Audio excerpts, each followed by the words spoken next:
A Porto Editora tem o prazer de vos receber para mais uma edição do Porto de Encontro.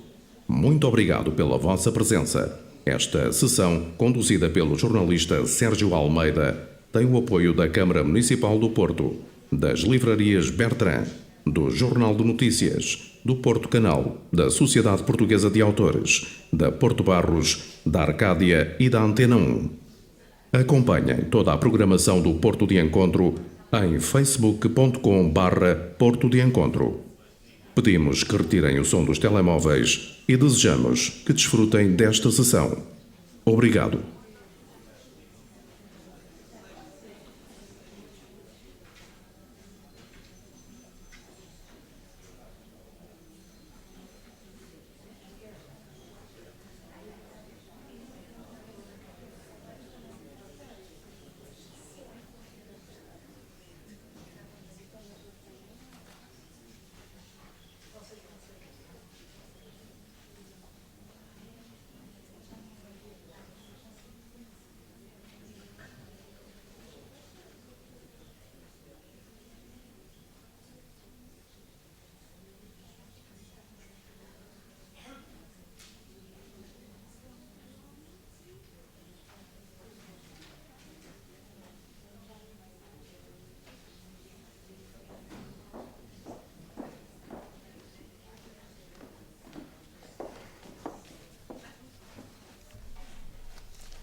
História trágico-marítima.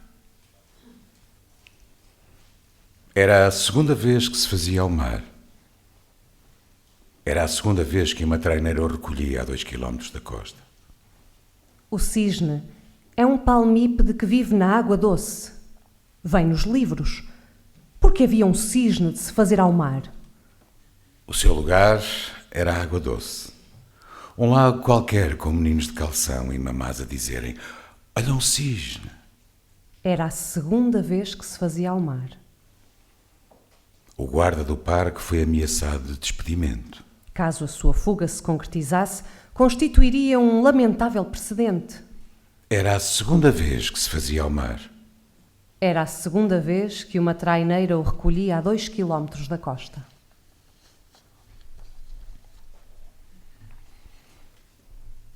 A erva da fortuna. A erva da fortuna cresce como por encanto nas orelhas dos políticos. O primeiro-ministro proclama a amnistia para os cucos dos relógios e o degelo nas relações internacionais restabelece o nível das águas nas albufeiras. O ministro da Energia esfrega as mãos de contente.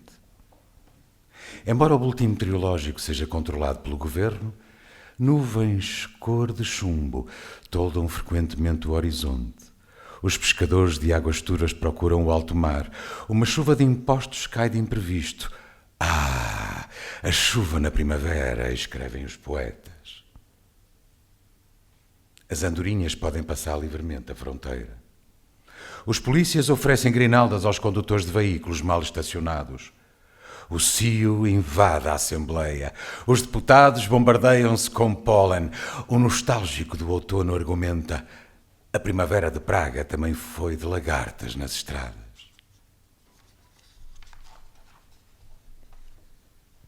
Portugal. Eu tenho 22 anos e tu às vezes fazes-me sentir como se tivesse 800. Que culpa tive eu que Dom Sebastião fosse combater os infiéis ao norte de África só porque não podia combater a doença que lhe atacava os órgãos genitais e nunca mais voltasse? Quase chego a pensar que é tudo mentira. Que o infante Dom Henrique foi uma invenção do Walt Disney e o Nuno Álvares Pereira uma reles imitação do Príncipe Valente. Portugal. Não imaginas o tesão que sinto quando ouço o hino nacional, que os meus egrejos avós me perdoem. Ontem estive a jogar póquer com o velho do Restelo. Anda na consulta externa do Júlio de Matos. Deram-lhe uns eletrochoques e está a recuperar, à parte do facto de agora me tentar convencer que nos espera um futuro de rosas. Portugal. Um dia fechei-me no mosteiro dos Jerónimos a ver se contraía a febre do Império, mas a única coisa que consegui apanhar foi um resfriado. Virei a torre do tombo do avesso sem lograr encontrar uma pétala que fosse das rosas que Gilianes trouxe do bujador. Portugal, se tivesse dinheiro, comprava um império e dava-te. Juro que era capaz de fazer isso só para te ver sorrir.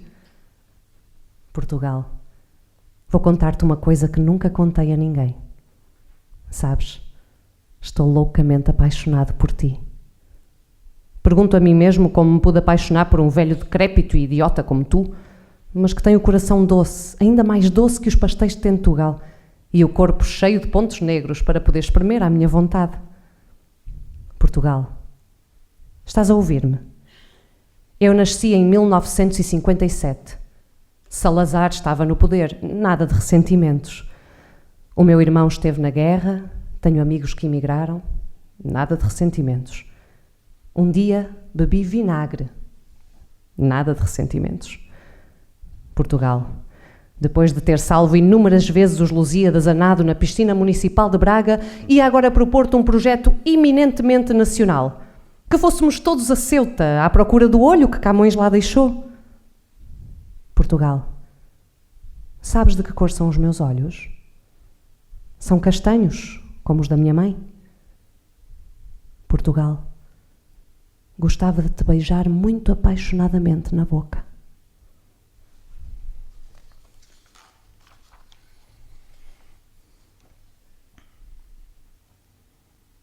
Deixara de acreditar nas ciências tradicionais, desde que se sentara em frente de uma montanha e gritara morango, e a montanha de devolvera 50 alperces, e ele gritara vermelho, e a montanha lhe devolvera rosa, rosa, rosa, uma rosa cada vez mais tenue.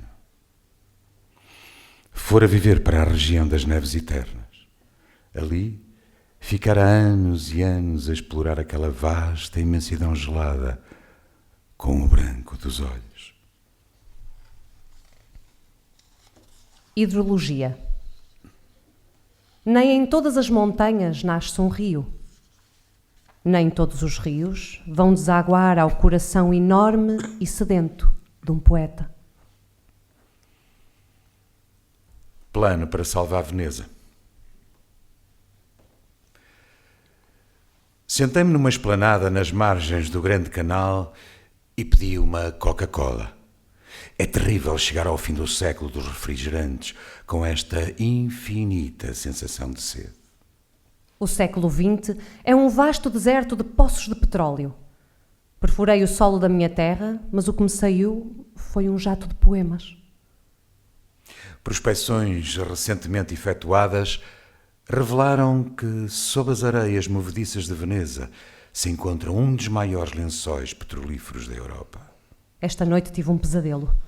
Nas minhas veias não era sangue que corria, era petróleo. E acabara eu de descobrir um poço de sangue. Eu não estive em Auschwitz, nem em Baviera, nem em Miley.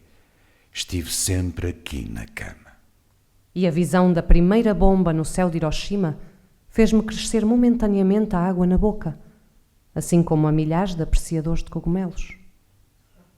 Einstein foi uma espécie de pirilampo, uma das raras pessoas a possuir luz própria num século onde a maioria tateava no escuro.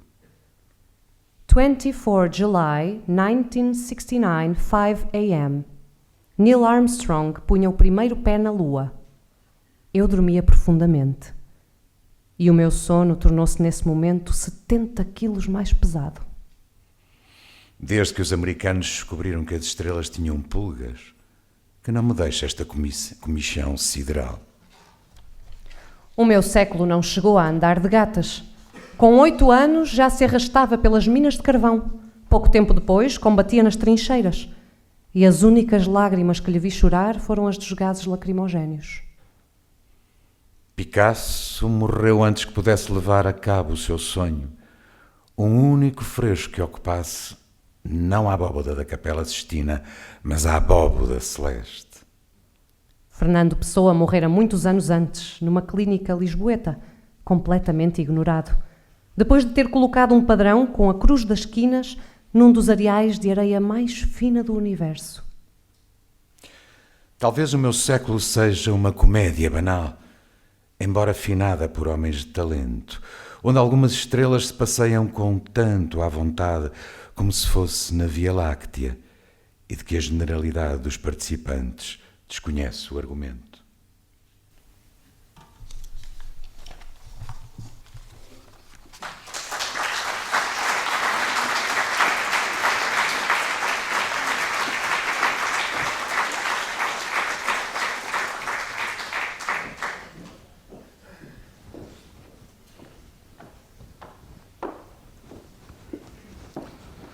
Ora então, muito boa tarde a todos. Sejam bem-vindos a mais uma sessão do nosso Porto de Encontro.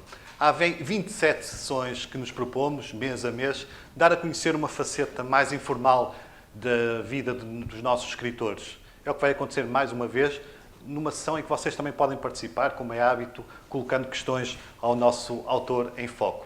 Depois da extraordinária sessão do mês passado, em que celebramos os valores de Abril, propomos para esta tarde uma sessão igualmente marcante. Abrimos a sessão com uma intervenção de José Carlos Tinoco e Ana Celeste Ferreira, quem agradeço desde já, são cúmplices habituais do nosso Porto de Encontro e irão intervir mais vezes ao longo da sessão. Por este palco passará também João Luís Barreto Guimarães, poeta, médico e amigo de longa data do Autor em Foco, que apresento desde já.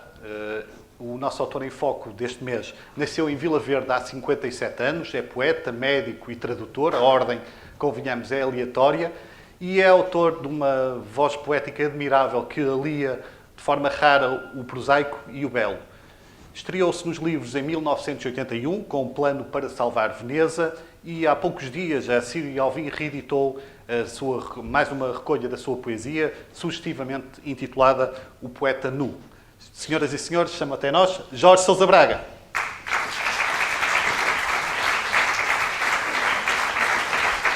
Muito obrigado.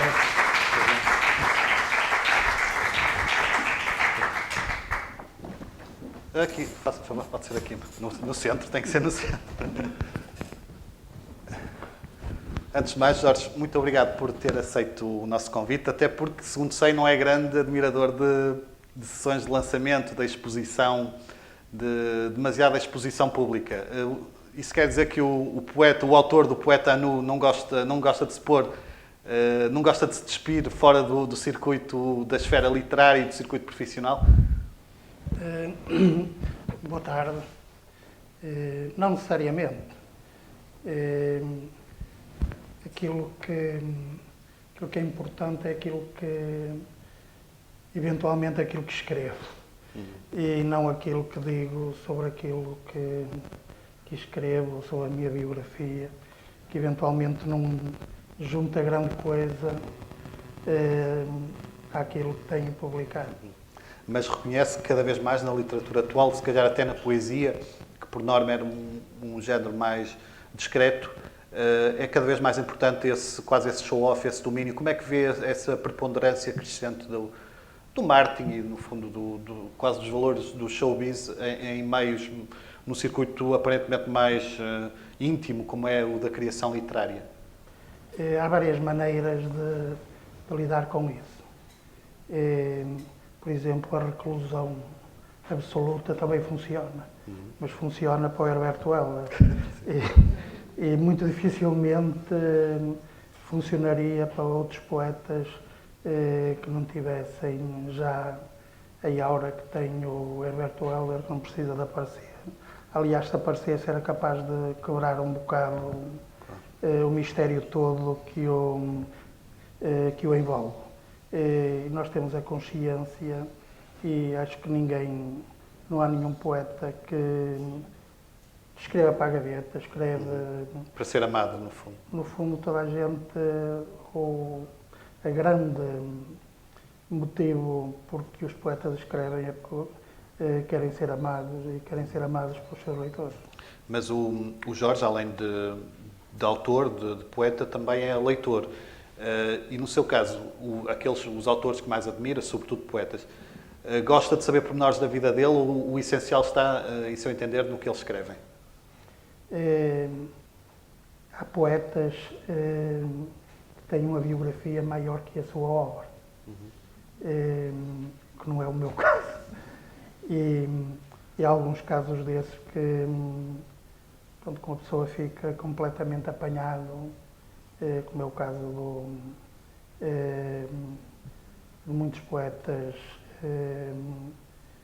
Por exemplo, o caso do Rimbaud. No caso do Rimbaud tem, acho que tanto vale a sua biografia como a sua obra. Mas há uma outra faceta que às vezes ilumina o percurso poético de determinado poeta. Mas é adepto, por exemplo, da leitura de biografias desses autores que admira ou dispensa bem? Não? Dispenso completamente. Como pudemos ver no excerto que foi lido logo a abrir a sessão, pela Ana Celeste e pelo José Carlos, a ironia é um elemento muito presente na sua escrita poética. Reserva essa faceta unicamente, canaliza para a escrita poética ou também a demonstra no dia-a-dia junto de familiares e amigos? É uma ironia muito subtil. Eu não sou propriamente no dia-a-dia um sujeito muito irónico. E acho que aproveito mais essa faceta nas coisas que escrevo, embora de vez em quando essa faceta irónica também também apareça no cotidiano. Mas demonstra, sobretudo junto de amigos, através da mordacidade de alguns comentários, vindo às vezes das mais inesperadas situações? Não só entre os amigos, às vezes também mesmo nas relações de trabalho. Por falar em trabalho, o médico e o poeta convivem bem? Às vezes nem tão bem como isso. E tenho sentido nos últimos meses que não tenho conseguido conciliar as coisas. Aliás, à partida já sabia que não ia conciliar, porque às vezes outras coisas mais importantes se impõem e nós temos que dar resposta. Nesses casos, a poesia tem que ficar para trás, ou não? Também não há mal nisso. Porque, eu olho aqui para o poeta nu e já faz um tijolo considerável. Também são 33 anos mais de 30 anos de publicação. Pronto, no fundo, eu não me considero um gênio. No fundo, depois vão ficar meia dúzia de poemas. Um dos mais notórios, acabámos de ouvir, é o Portugal, que escreveu quando tinha apenas 22 anos. Continua loucamente apaixonado pelo nosso país? Continuo. Contrariamente às tantas da maioria dos portugueses neste momento, acho que uma pessoa tem que, independentemente das circunstâncias, eu imagino que Portugal faz parte da minha identidade.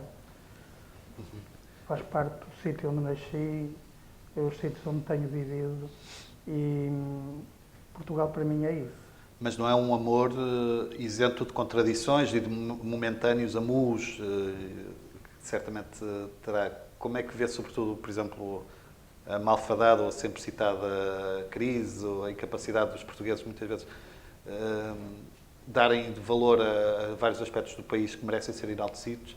Como é que vê essa relação quase de amor-ódio que muitos de nós temos com o nosso país? Eu acho que isso também faz parte da nossa identidade. E como faz parte da nossa identidade, não custa tanto lidar com isso. Mas era uma coisa que seria ótimo que deixasse de fazer parte da nossa identidade. E acho que isso só será possível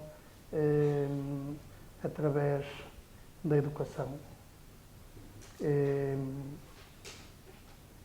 Não podemos ser todos educados para serem empreiteiros. E também não podemos ser todos educados para continuarmos trolhos, entre aspas, com todo o respeito. Tem que haver uma plataforma e isso tem muito a ver com o aumento do nível educacional das pessoas e com o aumento do respeito entre as pessoas. Se reescrevesse hoje o poema Portugal, o tom seria muito diferente? Ou manter-se em traços gerais o que lá expõe, o grande, no fundo, o grande amor pelo nosso país? Eu acho que manteria, não com aquela jovialidade que se tem aos 22 anos, que eventualmente não se tem aos 50 e tal, manteria tudo o que lá está escrito. E uma das razões é que aquele poema vai sobrevivendo, sobreviveu 3 décadas. E o facto de ter sobrevivido 3 décadas já quer dizer alguma coisa. É talvez o seu o poema tempo- mais citado, lido. Acha que merece esse estatuto, entre aspas, ou há outros poemas de sua autoria que, em seu entender, são mais perfeitos ou nos quais se revê mais? Eu acho que há outros poemas onde me revejo mais, mas entendo que é um poema, entre aspas, mais mediático. E que não tem aquela ironia que cai bem. E acho que tem sobrevivido também um bocado por causa disso. Ainda falando da sua relação próxima, bastante afetuosa, que nutre por Portugal, é capaz de se ausentar muito tempo do país? É um viajante? Gosta de viajar? Não, cada vez Gosta de regressar? gosto mais de regressar. E passado meia dúzia de dias, já estou com vontade de passar a ponte da Rábida e de olhar o casario em baixo e dizer, felizmente já estou em casa. Mas é uma tendência mais recente, é isso? Não, muito recente. gosto muito de estar em casa, o que não quer dizer que estar enfiado em casa. Mas cada vez gosto menos desta histeria das viagens e de ver. Eu acho que estamos a precisar de começar a olhar para dentro, cada vez mais olhar para dentro. Voltando a falar da medicina, da sua profissão, já alguma vez teve vontade de receitar um poema?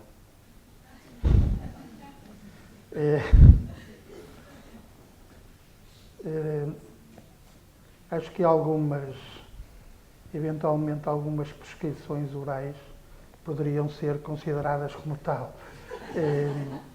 Mas não sei se atingi o alvo e se essas prescrições tiveram efeito. Sim.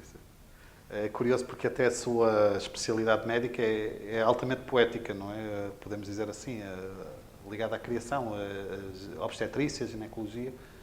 Vê aí uma relação também poética. Eu costumo dizer que trabalho com a poesia em estado puro. Que é a junção de gâmetas e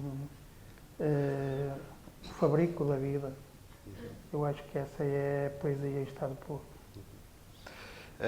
Uma das coisas que acho admirável no Jorge Sousa Braga é que não tem muitas vezes aquela mise-en-scène literária que muitos autores gostam de se fazer rodear, não é? E nesse sentido achei muito curiosa uma confissão que fez, ou uma declaração que fez numa entrevista em que dizia que é perfeitamente capaz de estar mais de um ano sem escrever poesia. E temos muitos autores, venham ou mal, ou de forma autêntica ou não, que dizem que têm que escrever todos os dias, caso contrário tornam-se insuportáveis. No seu caso, convive bem sem a poesia no cotidiano? O facto de escrever não quer dizer que não conviva com a poesia. Porque rarissimamente é raro o dia em que não leio qualquer coisa de outros poetas. Ora, o escrever poesia diariamente, não imagino isso, mas não imagino isso em ninguém. Posso imaginar isso em prosadores, não é, que têm que manter um determinado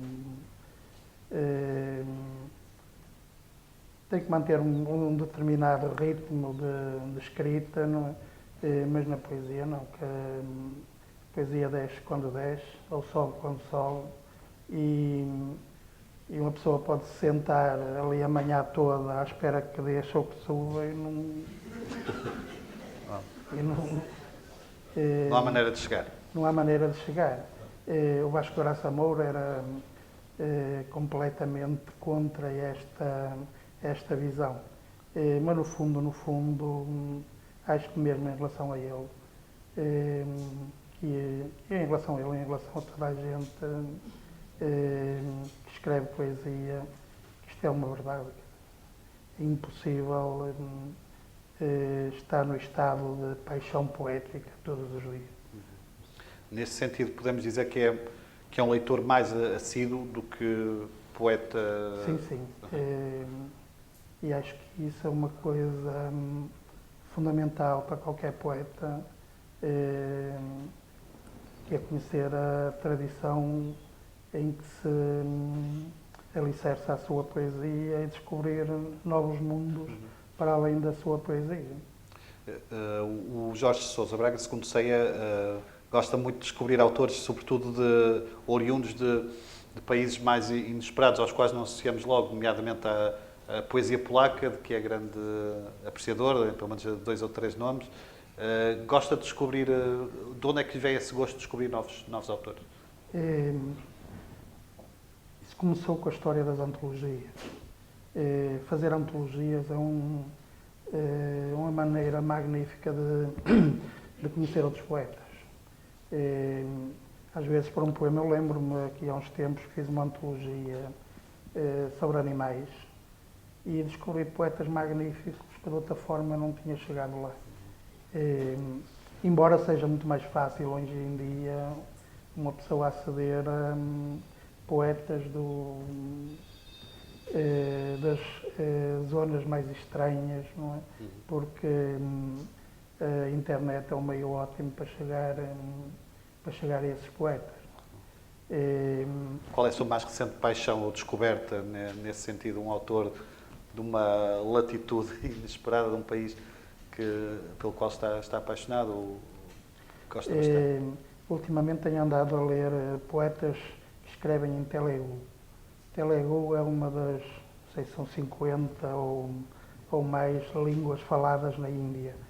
E no outro dia fiquei todo contente porque estava a fazer uma consulta a uma grávida que era indiana, via-se pela maneira como vestia, e perguntei-lhe onde é que ela tinha nascido e qual era a língua que falava, e ela falava Telugu.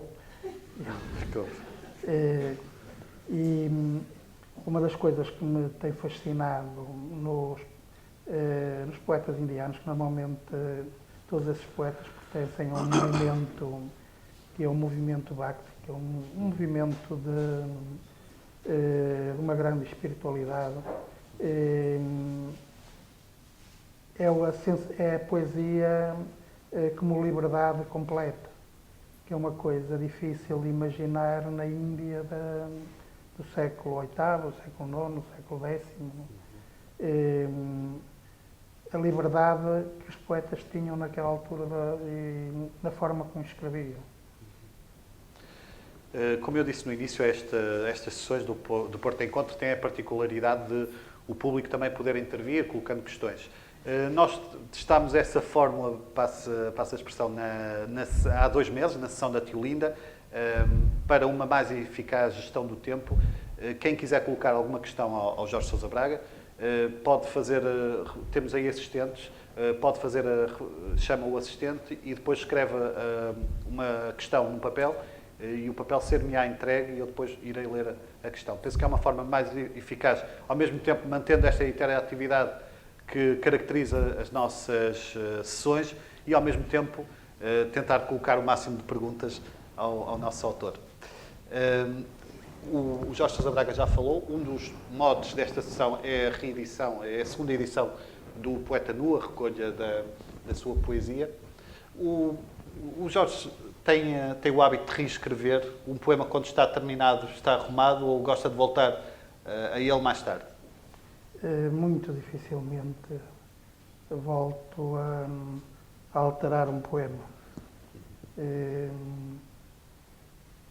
Posso, enquanto ando ali uma época, habitualmente, quando escrevo qualquer coisa, deixo ficar durante o mês a ver se aguenta ou não. E posso às vezes alterar alguma coisa, alguma palavra, passado esse tempo, mas depois nunca mais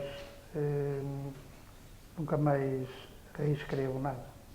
Portanto, os poemas que estão aqui incluídos são os mesmos da primeira edição, excetuando, obviamente, os livros que foram publicados Sim. depois. Mas isso significa que o seu grau de satisfação é elevado? Não sei. Se não os reescreve? Ou... não, penso que não é uma questão de imodéstia reconhecer isso. Não tem propriamente a ver com isso. Eventualmente, se eu fosse a olhar, não me parece, embora seja natural que haja, que algum dos poemas não se aguente e que devia saltar fora desta recolha. Mas acho que no global que achei que se aguentavam. Mas quem sou eu para dizer isso? O seu primeiro livro, já aqui falámos dele, aflorámos o Plano para Salvar Veneza, de 1981, mas antes disso, na altura, o Jorge Sousa Braga teria 24 anos. Mas os seus primeiros esforços poéticos datam de que altura? Conte-nos lá. Comecei a escrever, provavelmente à volta dos 16 anos, e por umas circunstâncias do destino,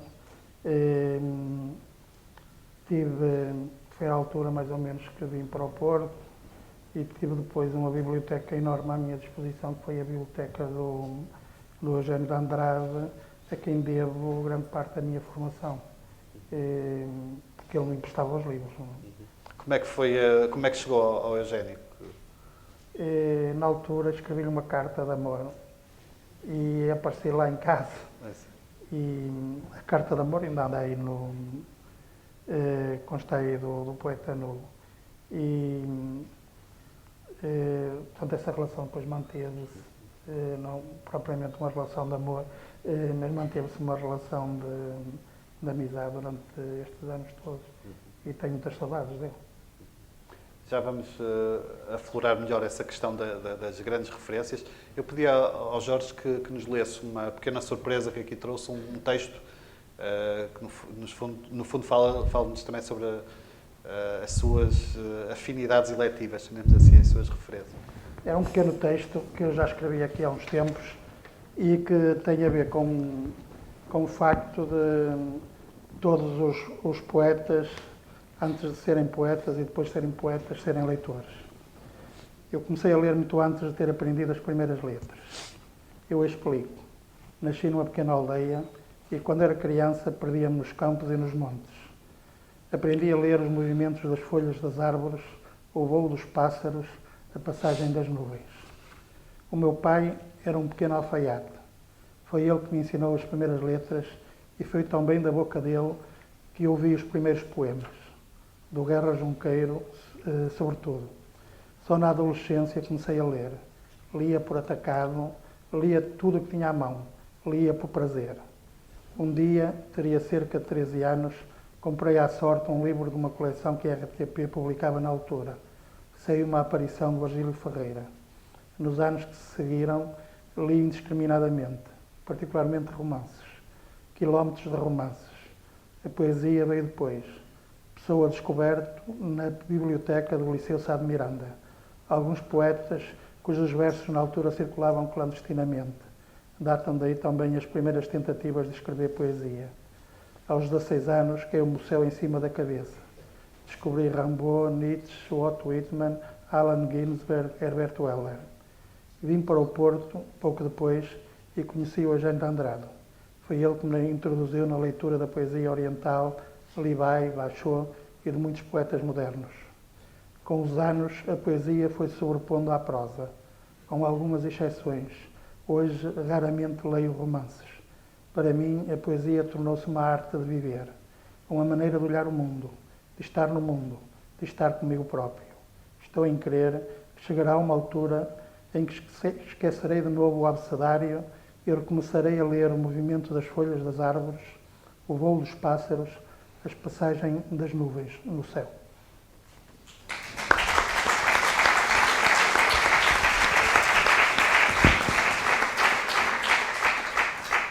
Esse é, sobretudo, um texto de alguém que continua enamorado pela poesia ao fim de tantos anos. É um encantamento que jamais irá quebrar-se, podemos dizer assim. Acho que sim, porque cada vez mais a poesia para mim é uma arte de viver. Não é só os versos. A poesia acaba por penetrar todo o meu cotidiano. Falou há bocadinho do Eugénio como referência.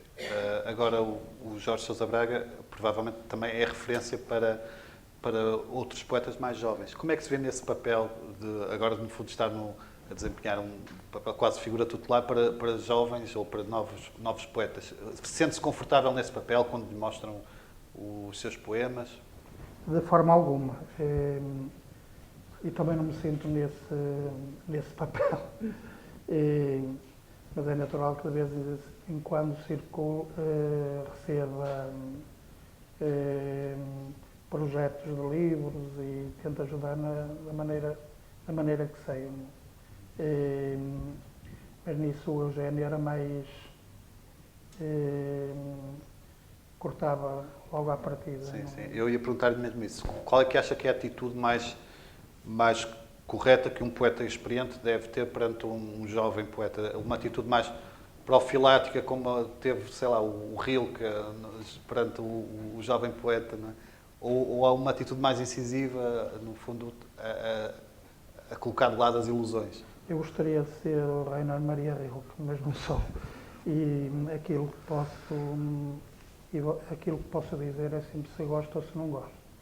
E algumas vezes as razões porque não gosto e também outras vezes as razões porque gosto.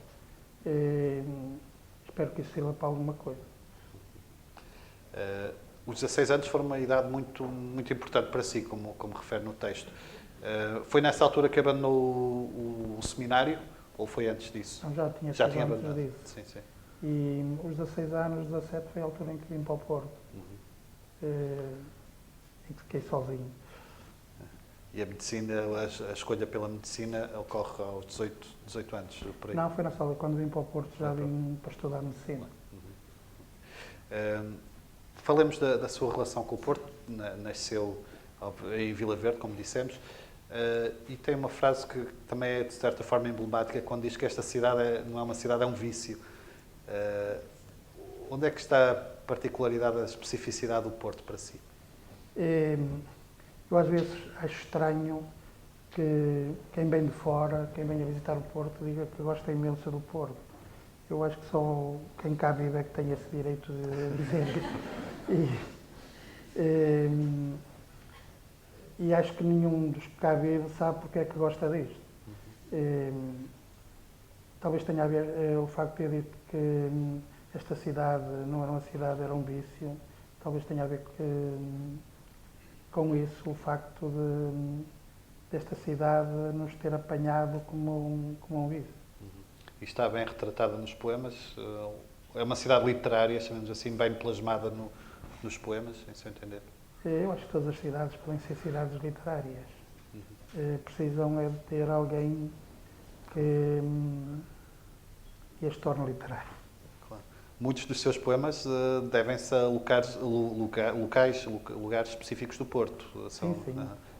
São locais que fazem parte do meu cotidiano. Mas a inspiração brota-lhe quando está nesses locais ou é mais Não, foram depois em casa? Como já disse, eu passo meses sem escrever um poema. E quando apanho uma ideia, eu depois, no espaço de pouco tempo, tudo se conjuga para eu escrever.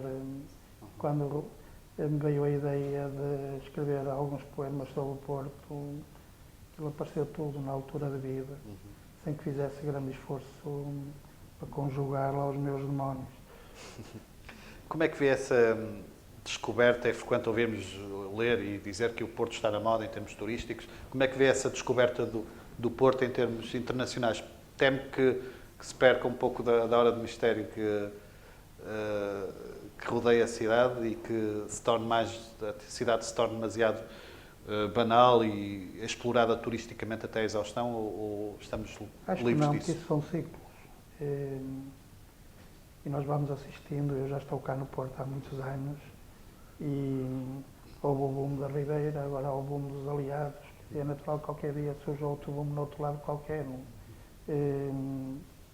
A cidade está acima disso tudo.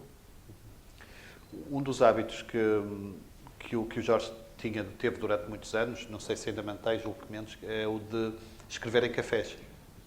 Continua? Continuo. Embora de vez em quando, agora tenho que mudar, porque senão e tenho que mudar para cafés onde não encontro ninguém que depois fica a fazer conversa. Senão lá se vai eu. A inspiração. Vamos para o segundo momento de leitura da tarde. Pedi depois novamente à Ana Celeste Ferreira e ao José Carlos Tinoco que viessem ao palco, se faz favor, e nos lessem um poema. Ou, aliás, vários poemas.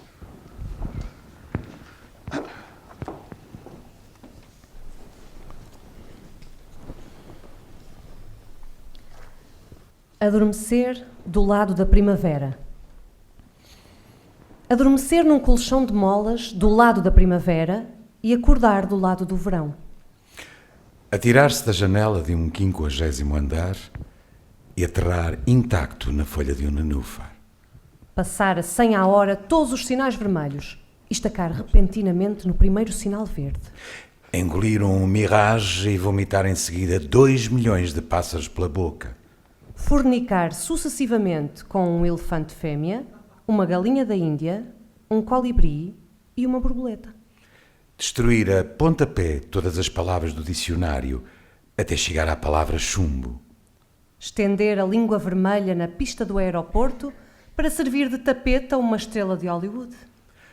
Cortar os braços a todos os prisioneiros e gritar mãos no ar antes de os passar pelas armas. Derrotar todos os exércitos do nascente e sucumbir ao ser atacado pelas costas por uma folha do outono. Comer à sobremesa apenas maçãs marca Cézanne. Assistir ao próprio enterro, ao volante de um BMW cor de cinza e chorar lágrimas verdadeiras. Descobrir uma caravela naufragada há 500 anos no fundo dos teus olhos. E conseguir trazer para a superfície 2 estátuas de Buda, além de 1 tonelada de pimenta e outra de cravo. Passar 5 anos na solidão de uma cidade de 10 milhões de habitantes. E experimentar depois o bulício das penhas doiradas. Entrar num supermercado e plantar um limoeiro na secção das vitaminas. Recuar alguns séculos no tempo para apanhar nas mãos a cabeça de Maria Antonieta.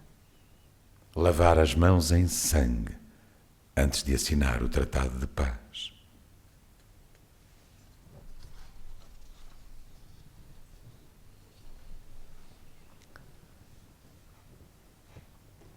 "3 a.m.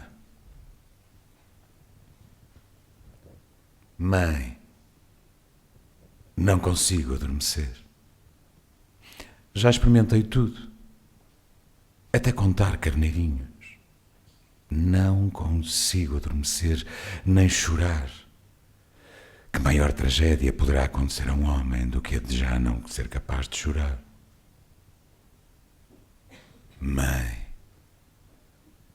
sabias que o cordão umbilical pode funcionar como uma corda num enforcamento? Tenho aprendido coisas bem singulares neste convívio com os deuses.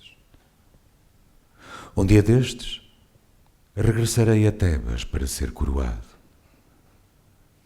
Reservei hoje mesmo um lugar no avião das linhas aéreas gregas. Gostaria de brindar contigo com uma taça de orvalho antes de partir. Mãe, detesto coberturas de açúcar, mesmo que levem limão.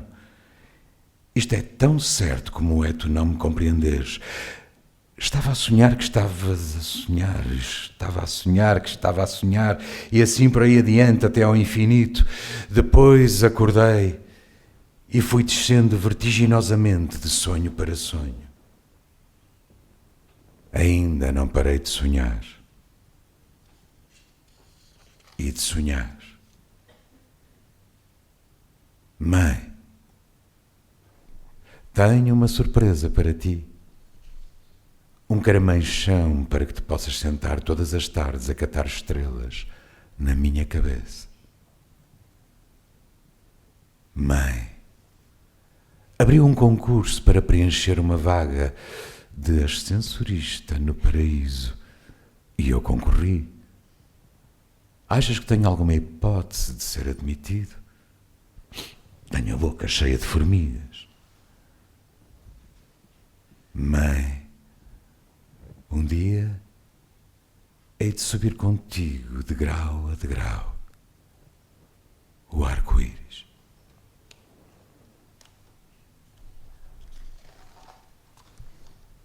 Nuvens. Sinto-me como se vivesse dentro de uma nuvem, branca. Fecho os olhos e deixo-me arrastar pelo vento. É imprevisível o destino de uma nuvem. Pode dar várias vezes a volta ao globo ou desfazer-se de encontro à montanha mais próxima. Mas isso em nada parece afetá-las. Afetar-me. Vivo dentro de uma nuvem, cujo destino é vaguear e cujos limites é não haver limites.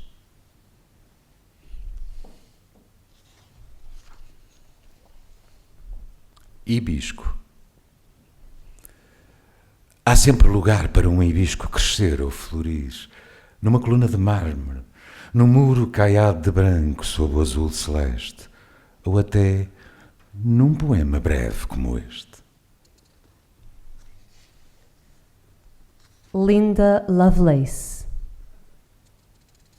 É pouco provável que tivesse alguns conhecimentos de botânica ou ornitologia. Seja como for, sabia sugar o néctar e adejar como um beija-flor. Mulher. Metade mulher, metade pássaro. Metade anêmona, metade névoa. Metade água, metade mágoa. Metade silêncio, metade búzio. Metade manhã, metade fogo. Metade jade, metade tarde. Metade mulher, metade sonho. Adolescente. Viera acompanhada pela mãe, teria 15 ou 16 anos. Já não me lembro do motivo. Já não me lembro do motivo da consulta, apenas da perturbação que me causaram os seus olhos cor de violeta. Porto de Abrigo. É esta a cidade que o destino te reservou. Uma cidade de gente dura, cuja maior extravagância é um vaso de sardinheiras na janela de um ou outro seu edifício. Tinhas sonhado com uma cidade branca mais a sul. Esta cidade não é uma cidade, é um vício. Um anjo no Porto. Eu vi-o um dia destes, pairando sobre a Torre dos Clérigos e descendo a Avenida dos Aliados ao fim da tarde. Disfarçava mal as asas por debaixo da gabardina e abdicara da auréola. Podem não acreditar, mas eu vi-o. Da última vez, atravessava a pé o rio.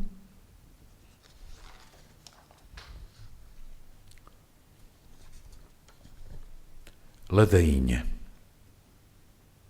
Concha perfumada. Pórtico real. Princesa das flores. Porta misteriosa. Pérola vermelha. Coração de peónia. Pegada de gazela. Pórtico de jade.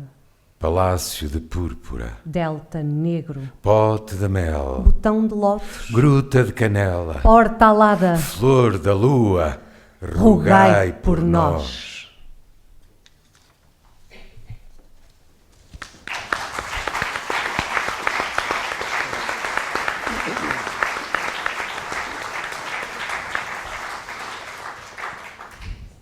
Jorge, gosta de ouvir os seus poemas em voz alta?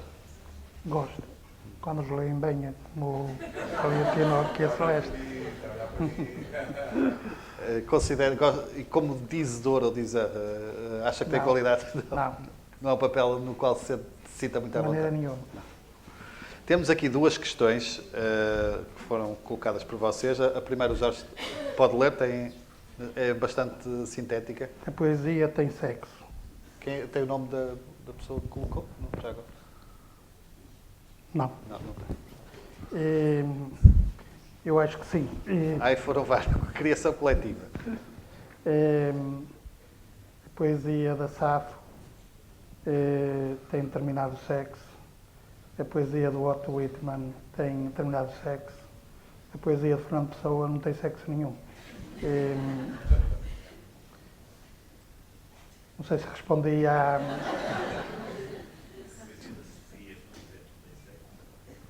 A poesia da Sofia tem sexo. É um sexo mais parecido com a da Safo. Vamos à segunda questão, que é colocada pelo Vasco. Se quiser identificar o Vasco... Não, está ali o Sr. Vasco. Ao relembrar-me da nossa quase esquecida Gota d'Água, vem-me à ideia o livro de 1987, Boca do Inferno. Pergunto-te, ao evocares o poema Portugal, nos dias de hoje, não te sentes como muitos de nós na boca do inferno?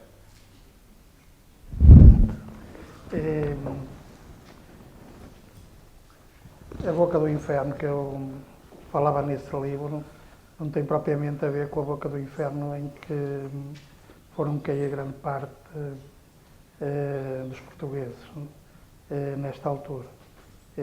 Era mais como um sítio iniciático e que tinha a ver com um amigo, com um mago, Aleister Crowley, que visitou o Fernando Pessoa e que depois desapareceu, e que parece que tinha desaparecido na Boca do Inferno. E era mais a ideia da Boca do Inferno como sítio mágico e não propriamente a Boca do Inferno atual em que caíram grande parte dos portugueses. Falamos um bocadinho, recuemos novamente no tema. Isto é uma sessão deliberadamente que não tem pouso fixo. Giramos sempre em redor, no fundo, da sua poesia e sobretudo, da sua vida. O homem que escreveu o Novíssimo Testamento é um homem de fé? Não. Quando é que a perdeu? Consegue situar algures? Eu não sei se algum dia a perdi ou se algum dia a tive. Não me questiono muito sobre... Mas andou, por exemplo, no seminário, de que idade até que idade? Teria 12, 13 anos quando saí do seminário, mas lembro-me de rezar fervorosamente em frente a uma estátua da Nossa Senhora de Fátima, uma imagem da Nossa Senhora de Fátima. E lembro-me de uma vez ter feito uma palestra sobre o mistério da Imaculada Concepção. Eu deveria ter para aí 11 anos, fazendo a mínima ideia do que é que estava a falar. Deve ter sido a palestra mais surrealista que eu fiz na minha vida. Nunca se me colocou a questão do acredito ou deixo de acreditar. Talvez um dia isso se me venha a pôr, mas não, embora tenha tido uma educação católica, como a maioria dos portugueses. Mas como é esse abandono ou esse afastamento dos ideais religiosos, como é que foi na altura visto pelos seus pais? Meus pais eram um bocado católicos, assim, um bocado à minha maneira. Por isso nunca se colocou essa urgência de saber se acredito ou deixei de acreditar. No entanto, até hoje é, por motivos, calculo eu que não religiosos, estritamente religiosos, é um grande leitor da Bíblia. O que é que continua a extrair dessas leituras? De poetas místicos. Adoro poesia mística. E dos poetas místicos, já há um bocado falei nisso, dos poetas místicos indianos e de poetas místicos árabes. Eu acho que os árabes têm se não poetas místicos de igual calibre aos poetas místicos cristãos, eventualmente tem alguns poetas com maior aura que muitos poetas místicos cristãos. Há alguma passagem da Bíblia à qual volto com frequência? Não. Voltei agora quando estive a escrever o Novíssimo Testamento, mas foram coisas epidérmicas. Porque há muita coisa que eu tenho na cabeça, porque aquelas coisas que, ou as missas a que assisti quando era miúdo, ainda estão cá na cabeça. Não? E há muitos episódios da Bíblia, mas não soube de voltar e de voltar a ler. Há uma frase que sua que gosto bastante, em que diz que a poesia pode ser a mais daninha das ervas. Em que sentido é que em que sentido a poesia pode assumir esse papel?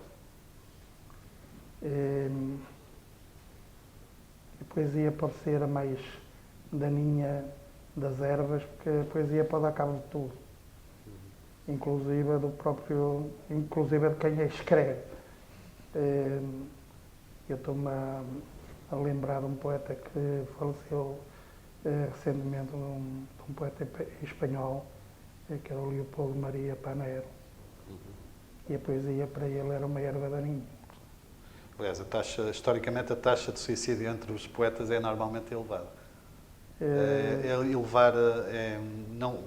Acontece isso quando um poeta não consegue libertar-se quase do espectro poético. Eu acho que deve haver imensas razões para que isso aconteça, mas eventualmente terá a ver com uma hipersensibilidade, que acho que é comum à maioria dos poetas. E poetas, quem diz poetas, diz pintores e músicos.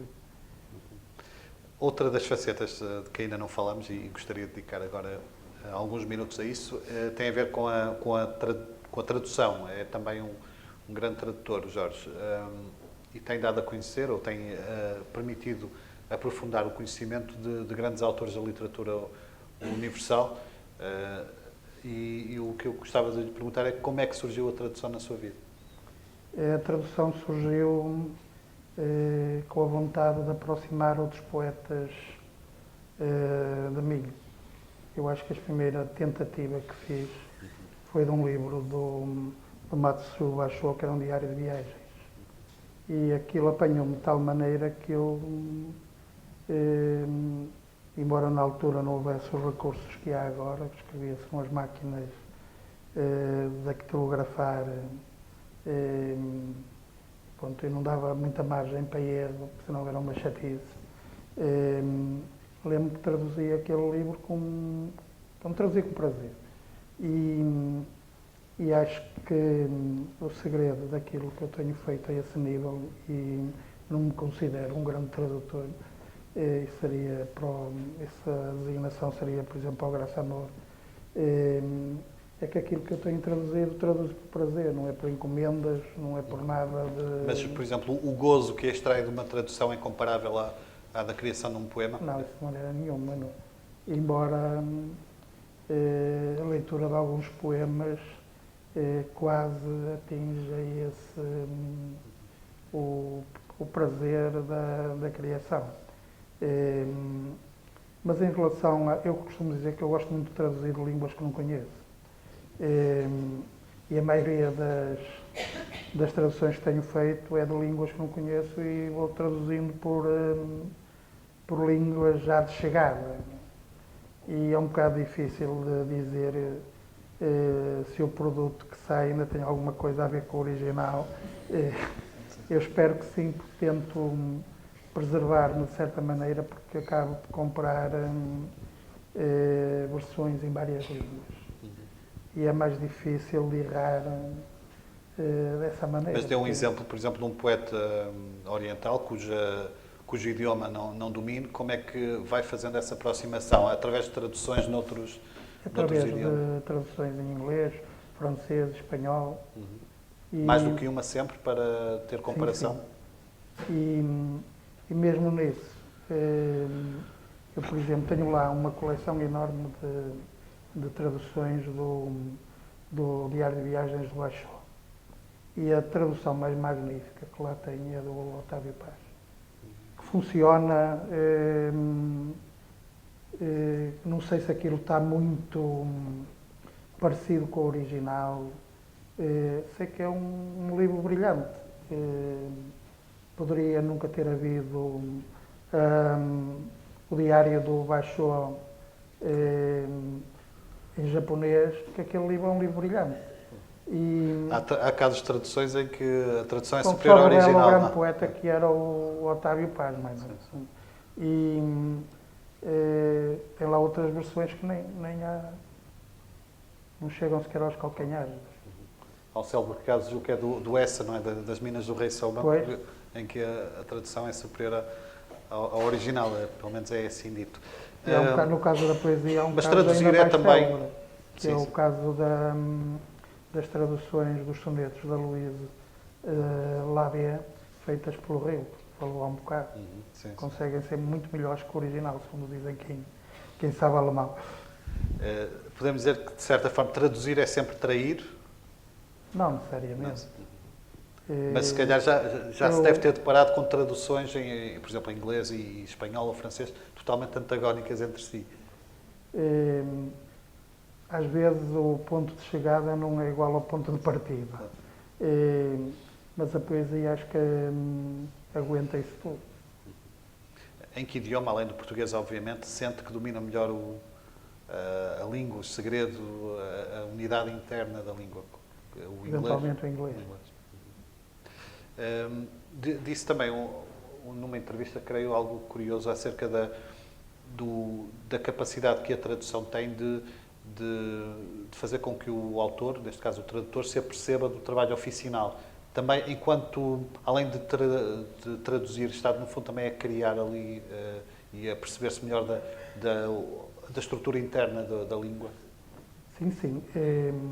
Eu senti isso muito com alguns sonetos do Rio. Com a pessoa percebe-se da forma como ele escrevia e que andava sempre em círculos. E isso é perceptível quando a pessoa penetra mesmo dentro do poema. Em relação à sua maneira de ser, à forma, se calhar, menos extrovertida, quem conhece os seus poemas associa mais a uma postura mais exuberante e extrovertida, e em relação à maneira de ser, muitas vezes isso não acontece. Isso tem a ver também com o facto de não se levar demasiado a sério. Eu retive esse dado numa entrevista que me deu já há uns anos para o Jornal Notícias, em que disse que o maior drama de um poeta é levar-se demasiado a sério. Tenta seguir à risca essa máxima? Tento que a história dos vatos nacionais e dos poetas como supra-sumos de não sei o quê, que isso já felizmente desapareceu há muitos anos. Mas em que sentido é que um poeta levar-se demasiado a sério pode ser nefasto para a criação poética? Pode ser nefasto porque um poeta, tendo de certa maneira o dom da palavra, nem que seja mais o dom da palavra escrita, pode criar facilmente essas circunstâncias de forma a sacralizar a sua arte e a sacralizar a poesia. E isso é péssimo. Mas à medida que um autor vai amadurecendo e a sua obra vai se tornando cada vez mais reconhecida em muitos casos, como também acontece consigo, o risco de se levar demasiado a sério não vai aumentando? Vai aumentando, mas tem que andar ao para trás. Como eu disse no início, esta é uma sessão particularmente rica, porque não bastava estarmos na presença de um grande poeta, vamos chamar agora outro grande poeta. Ele nasceu no Porto em 1967 e partilha com o Jorge Sousa Braga, de quem é amigo, não apenas a paixão pela poesia, mas também a formação médica. A sua especialidade, todavia, é a cirurgia plástica e reconstrutiva. Violinos na Tribo foi o seu primeiro livro, logo aos 22 anos, e de então para cá publicou mais 7 obras. Em 2011, reuniu a sua poesia num único volume, editado pela Quetzal. Você está aqui, de 2012, creio, é o seu mais recente título. Portanto, chamo até nós João Luís Barreto Guimarães.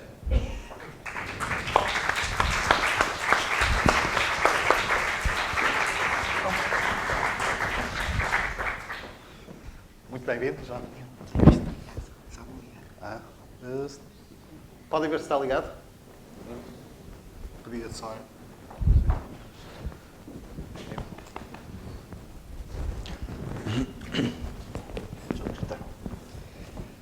O João Luís traz aí a primeira edição do Poeta Nu, não é? Que é de 2000 e... Julgo que já não é a primeira. Não. Há duas, anteriores. duas edições na Assíria Alvim e há duas na Fenda. Na Fenda, exato. Eu tenho a da Fenda. Em termos práticos, esta é a 4ª edição. Podemos dizer que foi a poesia que vos juntou, hoje uma amizade sólida, mas foi a poesia que esteve na base dessa relação? Foi. Basicamente, eu procurei o Jorge.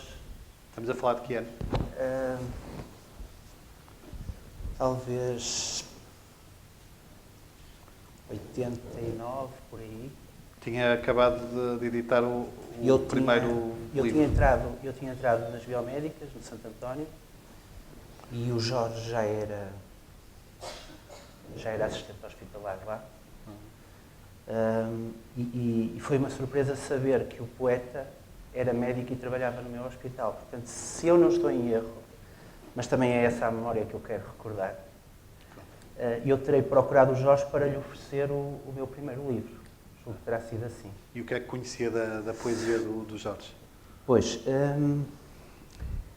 eu já conhecia, eu ainda não conhecia nenhuma edição do Poeta Nu, que acho que ainda não tinha sido feita, mas já tinha, portanto, como vocês veem, eu vou dizer aqui algumas coisas de improviso. E eu já tinha lido. Eu achava extraordinário que pudesse haver um livro chamado De Manhã Vamos Todos Acordar com uma Pérola no Cu. E ser um livro que, para primeiro livro, trazia já poemas absolutamente clássicos e canónicos, como é o caso do Portugal, como é o caso da Carta de Amor, que é um poema em que o Jorge basicamente mata o Eugênio de Andrade com uma bala de pólen, uma coisa muito edipiana. O poema de amor que vocês conhecem, do Anel de Saturno, e achava... impressionou-me imenso o livro, a qualidade dos poemas e a maneira como a leitura desses poemas e o facto desses poemas terem sido editados me permitia, me autorizava a escrever um certo tipo de poesia, porque era radicalmente diferente de tudo aquilo que eu tinha lido e de tudo aquilo que eu dava como válido, como sendo o que era eventualmente editável. E conhecia também a greve dos controladores de voo e conhecia também o Plano para Salvar a Veneza. Que eram livros que, de uma maneira algo diferente, mas com muita unidade e com muito equilíbrio, ou seja, com uma noção orgânica muito grande de livro, me permitiram perceber o que era fazer um livro de poemas, porque há uma diferença muito grande entre escrever poemas e depois organizar um livro de poemas. Portanto, essa abordagem aprendi imediatamente, entre outras leituras, com estes livros. Alguém me disse, ou então, não sei como é que eu me apercebi, que aquele poeta trabalhava no meu hospital. Então eu lembro-me, tenho vagamente a memória de subir umas escadarias internas, uns lanços de escadas muito esconsos, para chegar a o Santo António era feito nos pequenos labirintos em que havia um reaproveitamento de um edifício antigo para fazer serviços e em que os diretores de serviços conquistavam espaço uns aos outros e, portanto, a orgânica e a arquitetura dos serviços era muito estranha. E eu lembro-me de subir umas escadas forradas a cacifos muito escuras para ir encontrar o Jorge lá em cima e assim começou a nossa amizade. É a memória que eu tenho desses tempos. Depois lembro-me bem. Lembro-me de conversar com ele quem já esteve no Santo António sabe que há corredores que são forrados de vitrinas de vidro que antigamente davam para um jardim, agora dão para um edifício novo. E lembro-me de várias vezes arranjar intervalos entre as aulas para vir do lado de cá, arranjar pretexto para conversar e estar exatamente nesses corredores à beira dessas vitrinas onde se ia conversando. Vamos ver se as suas memórias coincidem com as do Jorge. Coincidem completamente, porque era aí que eu costumava ir fumar. Eu estava a tentar não dizer que ele ia fumar lá, mas era isso que ele ia fazer. E eu passivamente fumava. E já agora, o que é que achou do Jorge já traz qualquer coisa. O que é que achou do primeiro livro do João Luís? Eu gostei imenso na altura e agora não. E eu lembro que depois, quando publicaste o segundo livro, que foi no Majestic, eu lembro-me de ter ido lá ao lançamento. Sim, o Lugares Comuns. O Lugares Comuns. Lugares Comuns, exato. Foi. Mas era ótimo ter alguém para falar que não fosse de medicina enquanto se fumava um cigarro. Mas hoje o que é que domina, qual é o tema mais frequente nas vossas conversas? Será a poesia? A medicina passa para segundo plano, obviamente. Até porque são de áreas... De áreas distintas, não é? Que embora se encontrem um bocado, mas a poesia está sempre presente. Levam isso até que ponto? Por exemplo, dar a ler antes da publicação um poema? A opinião é importante na publicação? Sempre. Sim. Há mecanismos de... Entendem-se quase por sinais de fumo. Muitas vezes o Jorge telefona-me entusiasmado com uma tradução que fez, outras vezes com um poema que fez, e eu tudo o que faço e tudo o que escrevo, na fase em que organizo, envio-lhe para ele dar uma opinião. E isto tem sido assim mais nos últimos 7, 8 anos, porque essa atitude, foi uma atitude da parte de Jorge que eu apreciei extraordinariamente. Quando faleceu o meu pai, ele tinha o cuidado de me telefonar todas as semanas para, a propósito da poesia, pelo meio perguntar como é que eu estava. E isto com muitos poemas, com muita poesia, o que é que andas a ler, o que é que eu ando a ler, ouveste, olha isto e tal, e depois no meio vinha a pergunta. E isso tornou-nos de alguma maneira irmãos no ofício, coisa que está escrita nas dedicatórias. Vamos lá ver, os poetas são pessoas um bocado complicadas. Isto há basicamente 3 tipos de poesias, 3 tipos de poetas. São os poetas que são cheios de merdas, são os poetas que são cheios de merdinhas e depois há os Jorge. Basicamente temos estes 3 tipos. Poetas cheios de merdas, temos, por exemplo, o Joaquim Manuel Magalhães.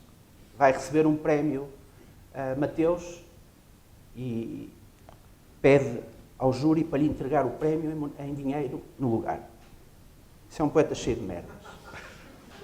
Os poetas cheios de merdinhas somos mais ou menos todos. Estou zangado com aquele, capelinhas e tal. Há muitas capelinhas no meio do poeta. Visto o livro do outro fulano e tal.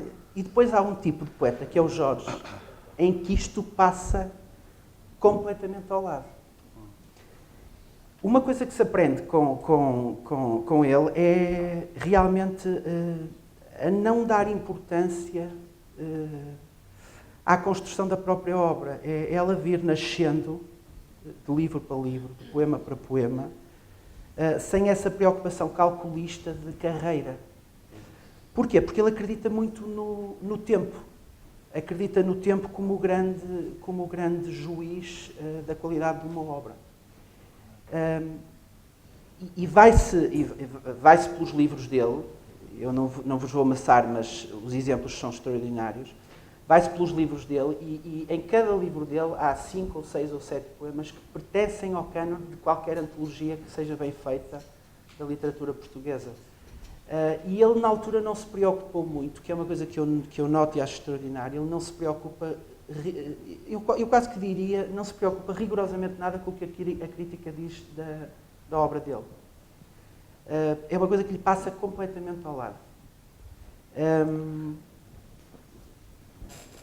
E ele diz isso no título da antologia dele. Ele é o poeta nu, é o poeta despido de artifícios, é o poeta da entrega. Daqueles 2 valores gregos da verdade e da beleza, do total despojamento. Como quem diz, é isto. Leiam, está aqui. Tem um poema, por exemplo, que se chama Striptease, que diz: quanto mais me dispo, menos nu me sinto. E tem uma outra coisa, que é o viver poeticamente a vida. Eu, sinceramente, não acho que nem eu nem o Jorge sejamos verdadeiramente médicos que escrevem poesia. Eu acho que nós somos mais poetas que exercem medicina. E ele tem um verso muito interessante no Novíssimo Testamento que diz: a poesia vive apesar dos poetas e que a suprema magia acontece quando poesia e poeta se fundem. E esta identificação entre corpo e alma, entre corpo e poema, acontece em numerosíssimas situações ao longo da obra dele. Eu imagino o cotidiano do Jorge, e já privei com ele algumas vezes no cotidiano dele ali, entre o Piolho e aquela zona do Santo António. O olhar dele preso nos semáforos, o olfato preso à memória dos cheiros das ervas aromáticas, que é uma coisa que é recorrente na obra dele, o paladar preso nas especiarias, a audição, o som dos remos na água, a água e o rio são metáforas recorrentes na obra de Jorge, o toque, imagino logo o toque no mamilo. Portanto, os 5 sentidos vão abrindo o corpo de Jorge ao mundo, e o que entra é tanto o belo como o escatológico. Tudo tem lugar na poesia dele. Desde que seja dito de uma forma como, através de um léxico muito rico, que é recuperado à tradição. Por exemplo, é extraordinário o léxico que o Jorge vai buscar à botânica, à zoologia, à gastronomia, à culinária, onde a própria palavra, malva, redondendros, ácer, miosótis, frésias, hibisco, brinjélias, endívias, chuchus, nabos, colibri, polpas, tentilhões, pilha. Saboreia-se a palavra com um sabor original que já começa a ser estranho ao cidadão da cidade, ao leitor citadino, mas que ele traz de Vila Verde e traz completamente da sua infância. E, portanto, uma coisa que é extraordinariamente interessante na poesia dele e isto exige muito do leitor, o que significa que todas as pessoas que se deslocaram hoje até aqui para ouvir o Jorge são obrigatoriamente pessoas cultas e inteligentes, porque ele exige do leitor um conhecimento e um diálogo com as outras ciências e com as outras artes. Repare nisto, é possível encontrar tematicamente nos poemas do Jorge a mitologia clássica greco-romana, a mitologia judaico-cristã, normalmente sob a forma de subversão e inversão, as belas artes, abundantemente, a pintura, Picasso, Van Gogh, Monet, Rothko, Frida Kahlo, Manet, a biologia, a botânica, como eu já disse alguns exemplos, a zoologia, a geologia, pedras preciosas, a ciência, a medicina, a anatomia, a astrologia, a meteorologia, a história, a política, a culinária, a gastronomia, a geografia, as viagens, a filosofia, as religiões, a música, o cinema, até o desporto. Há um poema chamado Nadia Comaneci, e depois a literatura. A literatura, que é a homenagem suprema que o Jorge faz ao próprio ofício, que significa que neste belo e neste escatológico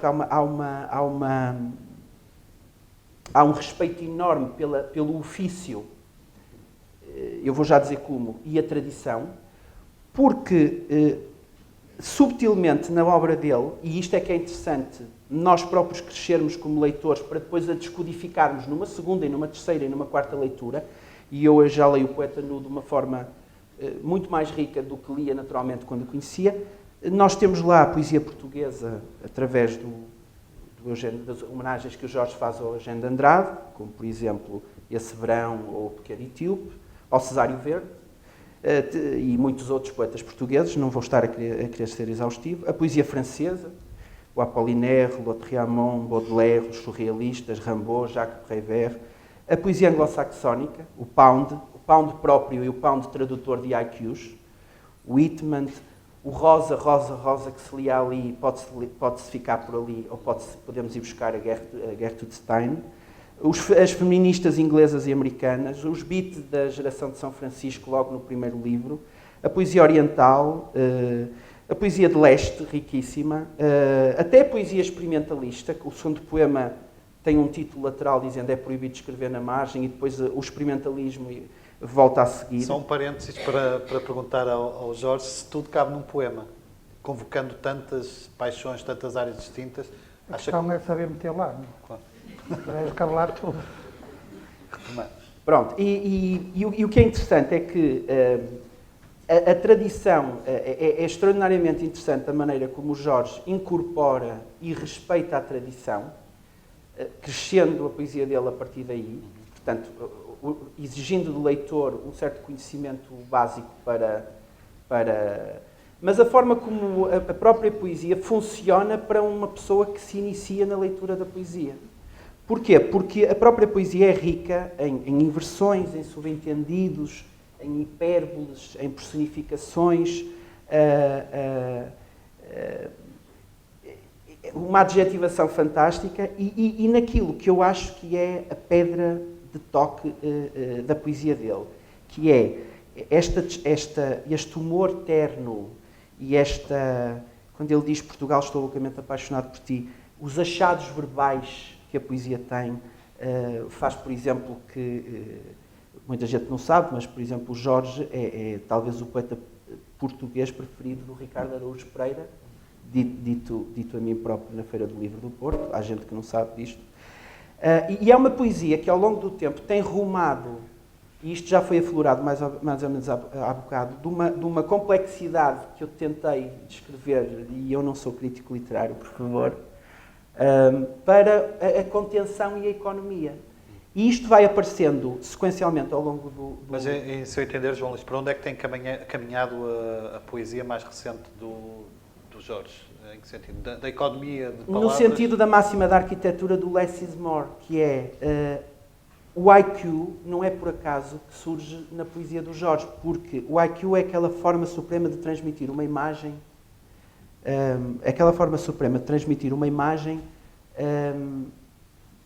que verdadeiramente define o gênio e a criatividade de um poeta. Vejam só estes exemplos. Quando o Jorge escreve Os Pés Luminosos, que aliás é um título extraordinariamente interessante, porque há poemas sobre as mãos em abundância, mas muito poucos poemas sobre os pés, e o Jorge faz um livro chamado Os Pés Luminosos. É impossível não sorrir no fim, com o sorriso do reconhecimento e com o sorriso da universalidade, do reconhecer a nossa própria experiência, quando lemos um poema como A ursa maior na água do rio, abanando a cauda.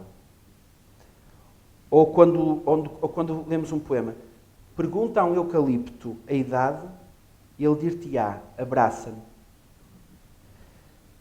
O inverno estendeu uma toalha branca para o banquete dos estorninhos. No fim da viagem, 2 pés dormindo lado a lado. Isto é de uma contenção e de uma libélula voa de nádega em nádega. Um nenúfar flutua na mesma água que a lua. E este caso supremo de IQ, em que ele domina completamente a nossa reação no final, quando ele diz: lua cheia, com esta moeda de ouro posso comprar um sorriso. E nós sorrimos. Ele consegue dominar completamente a nossa reação enquanto leitor no final da leitura deste...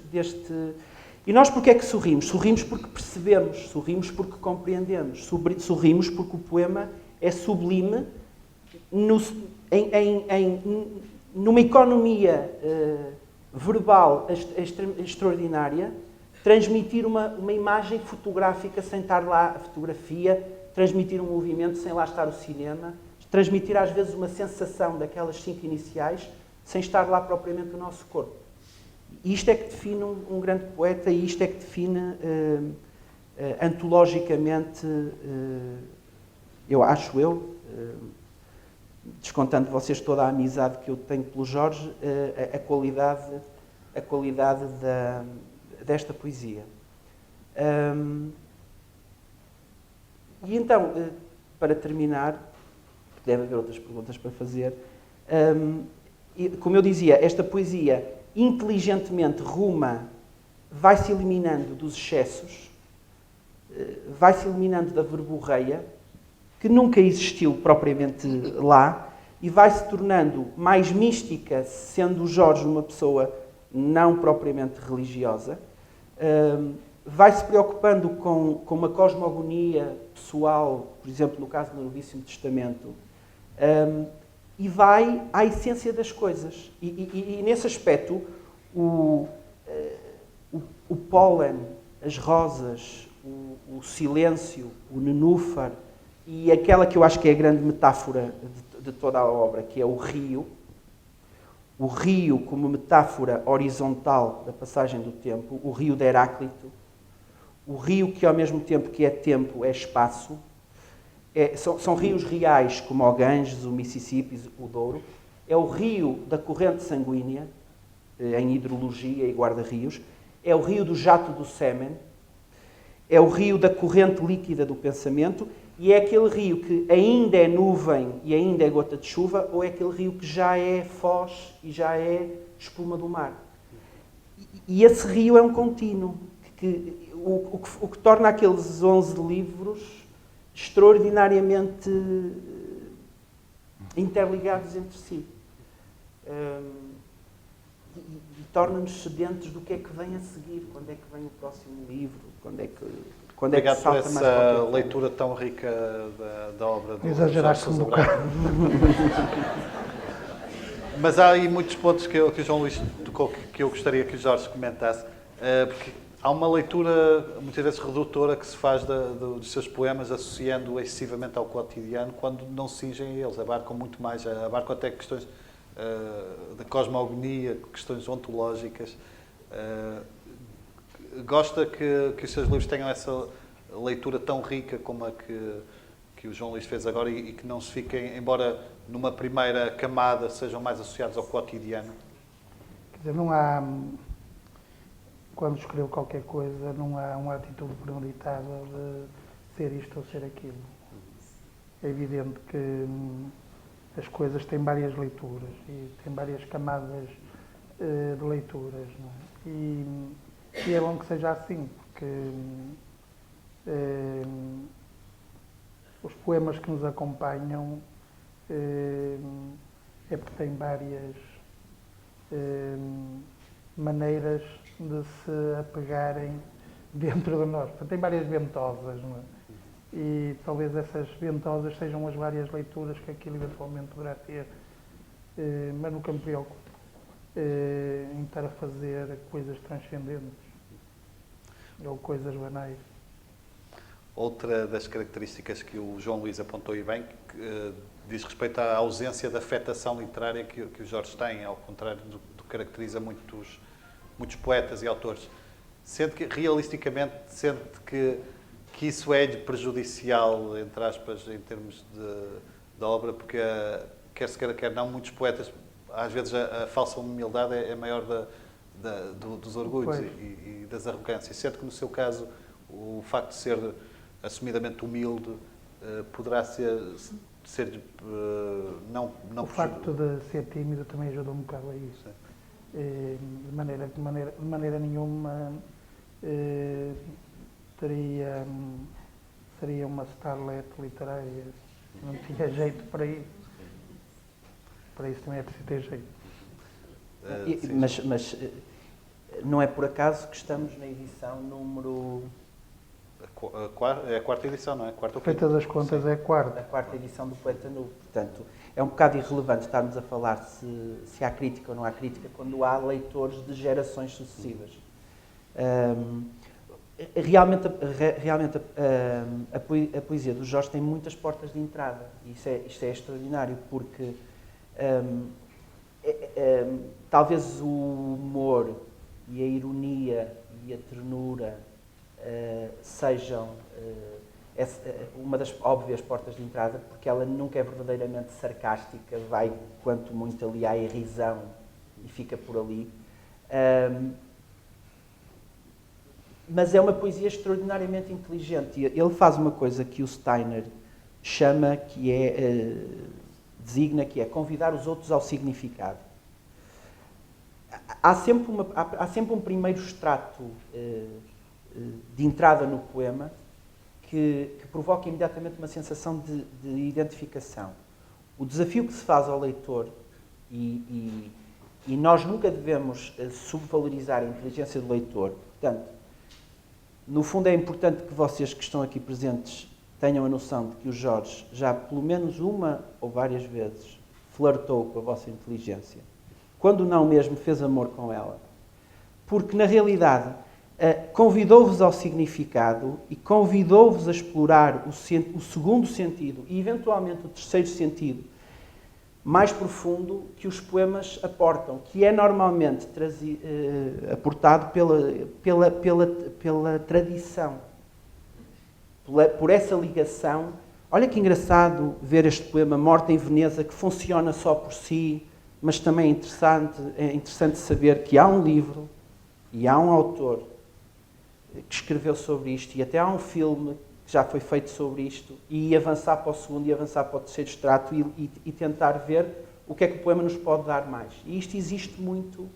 Há um convite a entrar na poesia que talvez justifique o sucesso de vendas do livro e o número de edições, mas que não faz com que o livro caia, porque há muitos fenómenos culturais que são apelativos numa primeira volta, mas que morrem imediatamente.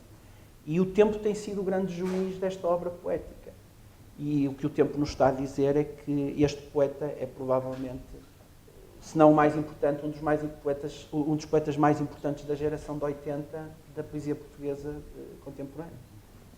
Outro dos vossos muitos pontos em comum era a amizade que tinham com Manuel António Pina, faziam parte do círculo de amigos de Manuel António Pina. Foi uma perda, o desaparecimento de Manuel António Pina provocou uma espécie de orfandade em todos quantos com ele lidavam? Foi uma perda particularmente difícil de superar? Pela minha parte, sim, porque havia duas pessoas a quem eu costumava telefonar à noite, que era o Pina e era o João Luís. E agora já não há o Pina. Também é muito notívago o Jorge? Não. Eu costumava-lhe ligar quando ele estava a acordar. E às vezes estava à espera, porque imaginava que ainda não devia ter saído da cama. Mas era ótimo ligar ao Pina às vezes. Eu me lembro de quando estava a traduzir os poemas do Zebino e o Herbert, de vez em quando telefonava-lhe e lia-lhe um poema e ele dizia: "Ei pá, isso dá-me um tesão do caramba para escrever", porque o facto de ouvir um poema, ou ouvir um bom poema, ele dizia que era uma maneira ótima de lhe dar vontade de escrever.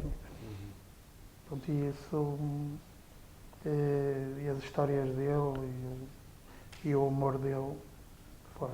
E a tal capacidade que o Jorge também tem nos poemas de interligar saberes muito distintos, não é? Dos mais prosaicos aos mais quase estratosféricos. João Luís, o que é que sente mais falta no caso do Pina, da morte do Pina? De tudo. Dos lanches, que tinha a sorte de ter com ele, porque trabalhava numa zona muito próxima da casa dele, onde ele falava e eu calava. E, sim, conto-me, tirava o bloco, escrevia, aquilo era... A minha mulher costuma dizer que é pena as pessoas quando morrem não se lhes poder ligar um chip e passar aquilo que eles têm na cabeça para uma pen, porque aquilo que ali estava era uma Babel. Curiosamente, ele para mim não morreu.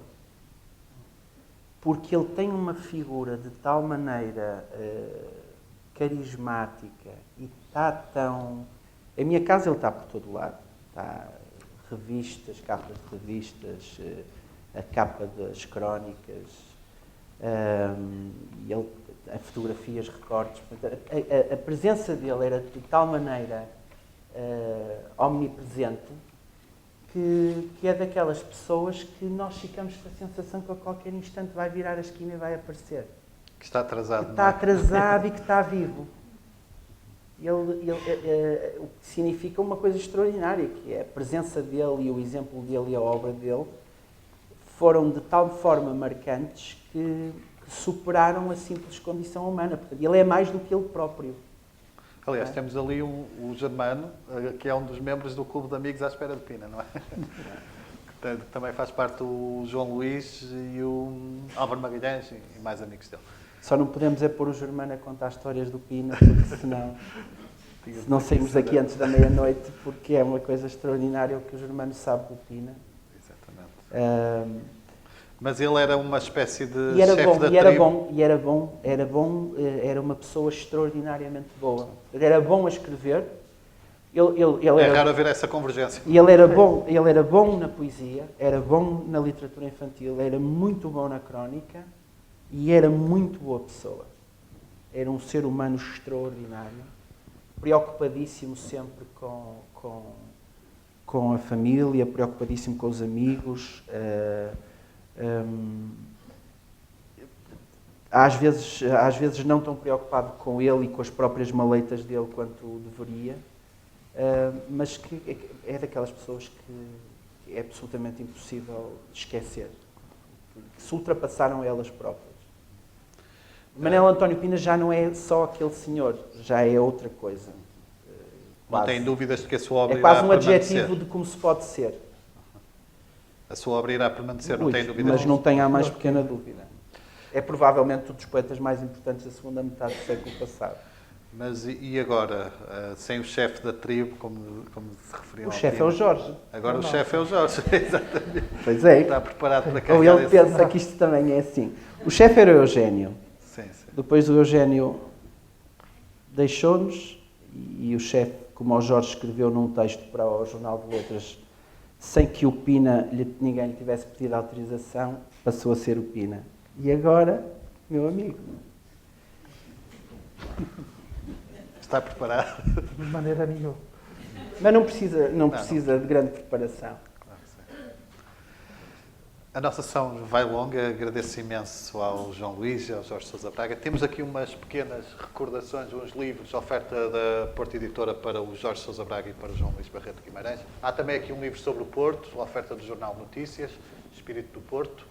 Vamos terminar esta sessão como começamos, escutando poemas do Jorge Sousa Braga pelas vozes da Ana Celeste Ferreira e do José Carlos Tinoco. Deixem-me só agradecer a vossa presença.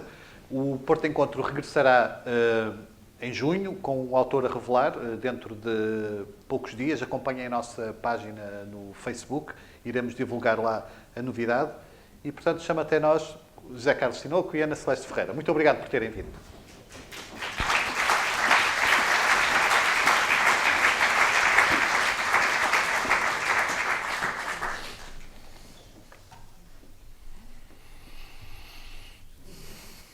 O Novíssimo Testamento. para acabar de vez com os direitos humanos e restaurar os direitos divinos. Escrevi este testamento com sangue de galinha. Eu que não esqueço nunca a minha condição de pilha-galinhas, condenado a viver num galinheiro povoado de fantasmas de galinhas da Índia, patos, perus, gansos, garnizés, e a cacarejar pela noite fora, sem que um só galo da vizinhança me responda, nem os galos dos cataventos. Quando o galo cantar, renegar-me-ás 3 vezes, quando o galo cantar. Quando era criança, antes de matar uma galinha, a minha mãe pedia-me para lhe prender as pernas e as asas.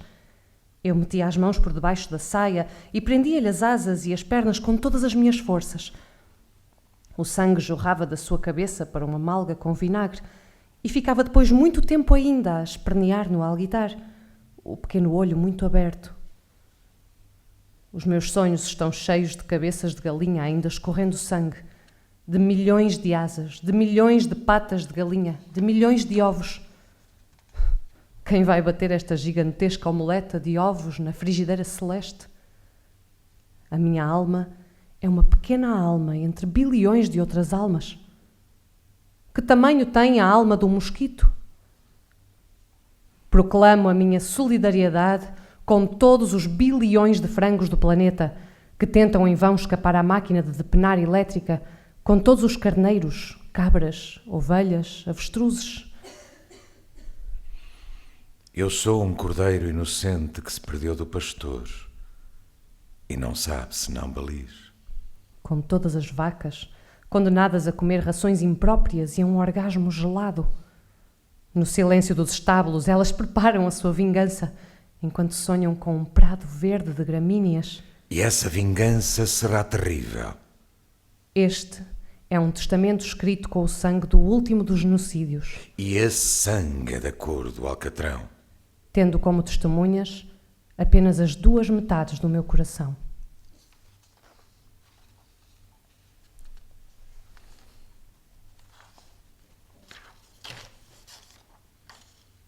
Em nome do Pai.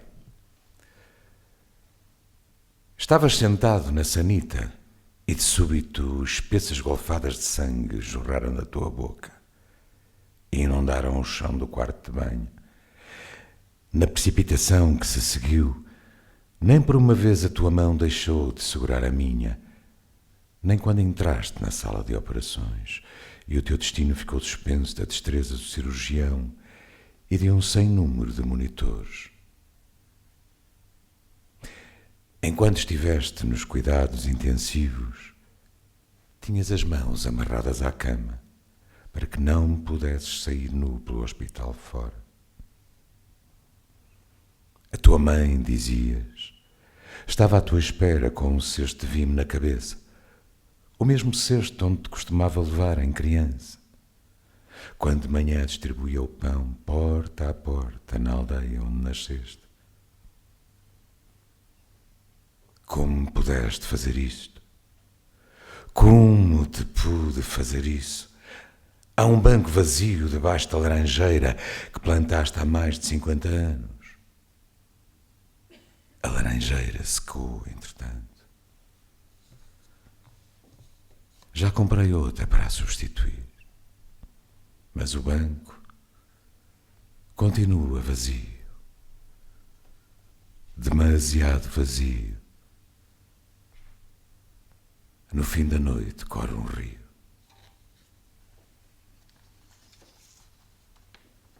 Manhã de maio. Na padaria da esquina, alguns poucos clientes bebem meia de leite e comem regueifa quente com manteiga. Sais para a rua, ainda deserta, à espera de sentir nos lábios o primeiro beijo da manhã. Cristina. Se os anjos soubessem pintar, ela seria um anjo. Mas os anjos, pelo menos os que eu conheço, só tocam de trombeta e não saberiam o que fazer com uma paleta, com o laranja, o verde, o roxo, o azul. Persistente como é, há de ensinar os anjos a pintar. Autobiografia. A sua paixão eram as rosas. Durante anos dedicara-se a estranhos cruzamentos. Perseguia uma rosa negra. Um dia, devido a um acidente, ficou cego. Finalmente, o seu universo era uma imensa rosa negra. Adão e Eva. Adão era polícia numa esquadra vizinha. Nos intervalos dos giros, subia 2 a 2 as escadas do ateliê de Lempica. Despia a farda e o seu corpo nu e musculado pisava o soalho como se pisasse o chão do paraíso. Tal como o outro Adão, desconhecia o chão que pisava e seria incapaz de reconhecer esse corpo nu que arrancava na tela um frêmito de prazer e uma Eva desprevenida. Os 5 dióspiros. São 5 dióspiros, 5 manchas de tinta da China. Estão ali o amarelo laranja, a consistência dura, a doçura da polpa, as tardes de sol, as espessas folhas de um verde escuro. Nessas 5 manchas de tinta que caíram sobre o nada. Durante o sono. Durante o sono retiraram-me uma costela. Ficou-me no peito um vazio que não consigo preencher. Custa-me a respirar. Eu quero de volta a minha costela. Quero de volta todas as costelas. Quero de volta ao paraíso. Quero de volta ao silêncio rumorejante. Quero de volta às poluições noturnas e diurnas. Quero uma mulher feita de chuva, e vento, e fogo, e neve, e luz, e breu, e não de argila como eu. Gênesis. No princípio, o universo era muito quente e denso, muito denso e quente, e começou a expandir-se e a arrefecer e a expandir-se. Consoante ia arrefecendo, o universo que era violeta passou a amarelo, e de amarelo passou a laranja, e de laranja passou a vermelho. Cada vez menos quente e denso, cada vez menos denso e quente, o universo que era opaco tornou-se transparente. E os raios de luz puderam caminhar livremente, porque o universo que era opaco tornara-se transparente. E continuou a arrefecer, E a expandir-se, a expandir-se e a arrefecer, e a condensar-se para formar galáxias, estrelas, planetas nebulosas. E continua a arrefecer, e a expandir-se a expandir-se, e a arrefecer. e a condensar-se para formar galáxias, Estrelas, planetas. nebulosas e este ramo de rosas.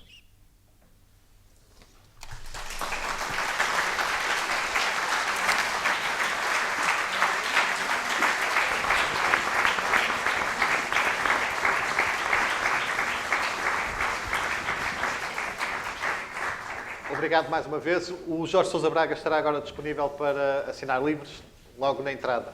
Obrigado e até à próxima.